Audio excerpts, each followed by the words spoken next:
৪৭তম BCS এর লিখিত পরীক্ষা পেছানোর দাবিতে ঢাকা আরিচা মহাসড়ক অবরোধ করে বিক্ষোভ করছে জাহাঙ্গীরনগর বিশ্ববিদ্যালয়ের চাকরি প্রার্থী একদল শিক্ষার্থী। মঙ্গলবার বেলা ১২টা ১৫ বিশ্ববিদ্যালয়ের প্রধান ফটক সংলগ্ন ঢাকা আরিচা মহাসড়ক অবরোধ করে শিক্ষার্থীরা বিক্ষোভ শুরু করেন, যা এখনও চলছে।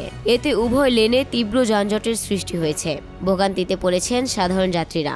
আন্দোলনকারী শিক্ষার্থীরা জানান, অন্যান্য বিসিএস এর প্রিলিমিনারি পরীক্ষার পর লিখিত পরীক্ষার জন্য অন্তত ৬ মাস সময় দেওয়া হয়। তবে ৪৭তম বিসিএস এর লিখিত পরীক্ষার আগে মাত্র ২ মাস সময় দেওয়া হয়েছে। তারা যৌক্তিক সময় বিবেচনা করে লিখিত পরীক্ষা পেছানোর দাবি জানিয়েছেন। দাবি মানা না পর্যন্ত এই অবরোধ চলমান থাকবে বলেও জানান তারা। পরে বেলা ১২:৩০ 10 থেকে ১৫ মিনিটের জন্য তুলে নেওয়া হয় অবরোধ এবং বেলা ২টার দিকে পুনরায় ঢাকা আরিচা মহাসড়ক অবরোধ করে শিক্ষার্থীরা। এ সময় দেখা যায় ব্যাপক জনহয়রানির সৃষ্টি হয়েছে মহাসড়কে। যাত্রীসহ সাধারণ জনগণ যে যেভাবে পারছেন পায়ে হেঁটে বিভিন্ন আঞ্চলিক রাস্তা ব্যবহার করে গন্তব্যস্থলে যাচ্ছেন।